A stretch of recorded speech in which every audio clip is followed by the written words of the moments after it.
Hello guys, welcome back to my channel Digital Gurukul Pro. So once again Nandini is here in front of you with another topic Bitcoin mining. I know मैंने ये topic थोड़ा सा delay कर दिया था due to bitcoin halving but now your wait is over and now you going to learn about the technical logic behind the bitcoin mining.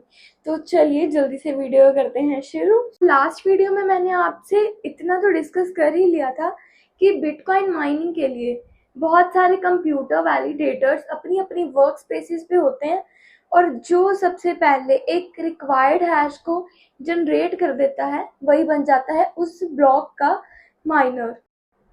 But अब हमें ज़रूरत है इन टॉपिक्स को थोड़ा सा ब्रीफ में समझने की और सबसे पहले आपको बिटकॉइन माइनिंग समझने के लिए इन 4 टॉपिक्स को समझना बहुत ज़रूरी है। First one is block, then data, then hash and nonce. Okay, तो if I talk about the block, तो ब्लॉक में हम 2 चीज़ें कंसीडर करते हैं। पहला है ब्लॉक और दूसरा है time stamp. Block means number 1 block, second block etcetera, और टाइम स्टैम्प मीन्स किस टाइम पीरियड पे वो वाली ट्रांजैक्शन हो रही है, वो वाला टाइम स्टैम्प में काउंट हो जाता है। And if I talk about the data, तो डेटा में हम सारी ट्रांजैक्शन काउंट, ट्रांजैक्शन डिटेल्स, ये सारी इंफॉर्मेशन स्टोर करते हैं। तो इसके बाद बारी आती है नॉन्स और हैश की। नॉन्स और हैश दोनों ही आपस में बहुत ज़्यादा इंटर रिलेटेड हैं, तो ये दोनों डिपेंड करते हैं एक दूसरे के ऊपर बिटकॉइन माइनिंग के टाइम। बिटकॉइन माइनिंग में किस तरह का हैश चाहिए ये उसकी डिफ़िकल्टी पे डिपेंड करता है।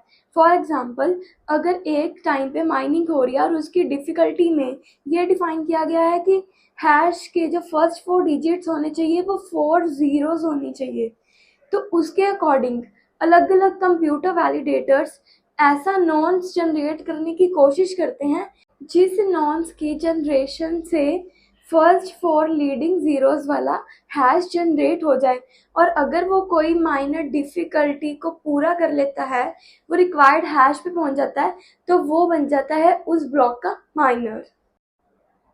और जब एक माइनर उस रिक्वायर्ड हैश तक पहुंच जाता है, उसको जनरेट कर लेता है, तो बाकी सारे वैलिडेटर्स उस ट्रांजैक्शन को वैलिडेट करने में लग जाते हैं क्योंकि कॉपी तो सबके पास सेम थी। और ये जो एल्गोरिथम आज हमें पता चला, ये कंसीडर होता है प्रूफ ऑफ वर्क कंसेंसस में। बिटकॉइन जैसे कि प्रूफ ऑफ वर्क को सपोर्ट करता है, तो यही कंसेंसस चलता है। पहले इथेरियम भी प्रूफ ऑफ वर्क को ही सपोर्ट करता था और इसी तरीके से उसकी भी माइनिंग होती थी, बट अब उसका कंसेंसस प्रूफ ऑफ वर्क की जगह प्रूफ ऑफ स्टेक में चेंज हो गया और वो प्रूफ ऑफ स्टेक के थ्रू चलता है। So this was our bitcoin mining process, जिसमें बिटकॉइंस माइन भी होते हैं और सारा का सारा डेटा वैलिडेट भी होता है बाकी सारे कंप्यूटर्स के थ्रू। और अब भी आई थिंक आपको समझ आ रहा होगा कि हैशिंग, हाफिंग और माइनिंग आपस में इंटर रिलेटेड कैसे हैं। और जैसे कि बिटकॉइन हाफिंग हर 4 साल के बाद होती है, तो इसका एल्गोरिथम कुछ इस तरह से बनाया गया है कि हर ब्लॉक को बनने में एवरेज 10 मिनट्स लगेंगे।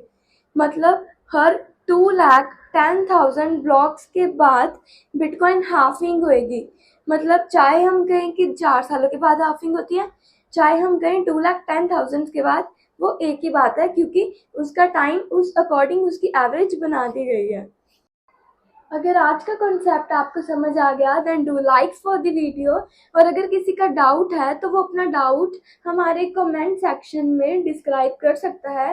And for more videos do subscribe and notify the channel. तब तक के लिए बाय बाय।